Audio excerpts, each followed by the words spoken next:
Hi, this is Rob. Before we start the video, we'd like to thank you for watching. We'd also like to ask you to please like, subscribe, and share on social media.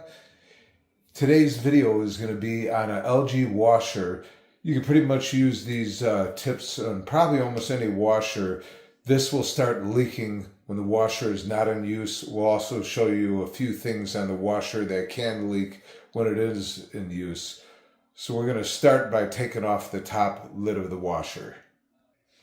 On the back of the washer, on both sides, you'll see a bottom screw and a top screw. You're going to remove this screw, the bottom one here, and also on the other side, the bottom one here. My videos are to the point, so I'm not going to show you how to remove the screws. We're going to go ahead and remove these screws and pop off the cover. All right, now that I've removed the bottom screws, all you have to do is push the cover this way, just slide it back, and it'll come right off. And also, before you start, always make sure you turn off the power to the unit for safety. And as I explained, the issue I'm having with this washer is that it's leaking when it's not even in use.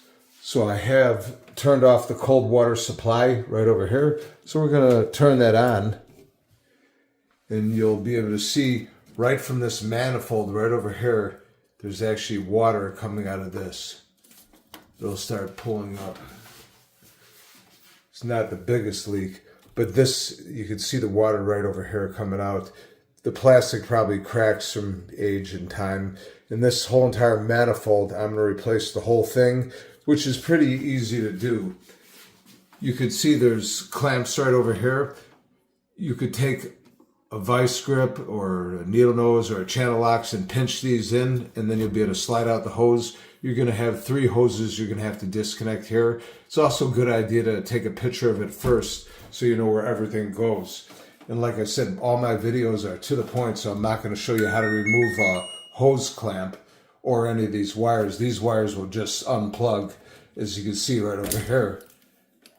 So like I said, they're to the point. So we're going to remove these hose clamps, slide out these hoses, and you will want to label the hoses so you know where they go. You can make a number 1 on the hose, a number 1 where you took it off from, second hose, 2 on the hose, 2 where you take it off from, and vice versa. And on the back here, you can see this is the cold water supply right over here. You'll disconnect this hose, it just unscrews. And you'll also see there's a 1/4-inch screw here and a 1/4-inch screw here. Once you have these removed, you'll be able to slide out the manifold and reinstall the new one. And while I'm in here, we'll show you a few other things that can happen. These hoses can also develop leaks. So when your washer is running, you could have a leak. You would probably see water dripping out of it.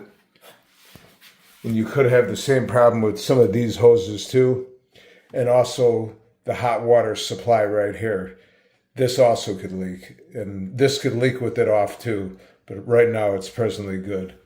So right now we're gonna go change the valve and we'll be back. All right, we've already swapped them out, connected all the hoses, put all the clamps back on, and on some of these clamps, a lot of people don't like reusing these. These are similar to ones in cars. And if yours are bad or worn out, you might even want to use hose clamps, the small hose clamps. And when you disconnect these hoses, if the hose is really bad, you might even have to replace the hose, or where it clamps on here, you could even cut it back a little bit and then push it on. But everything is back on. You can see right here, the cold water is back on. We don't have any leaks. Everything's all reconnected. We're looking good. This is pretty much an easy repair. That's the old manifold. I used an original LG part. That's actually the model number for this one. But there's really not much of a savings using generic. It was like $10. So for $10 more, I got the original part on Amazon. And like I said, this is the one for the hot water supply. So if you're leaking with it off, this could be bad right here. These hoses do go bad. And you might even have some of these go bad with age, or could dry rot or whatever. But it's pretty simple. If you have some intermediate skills, you should be able to handle doing this. Once again, we'd like to thank you for watching. Please like, subscribe, and share on social media. Thank you.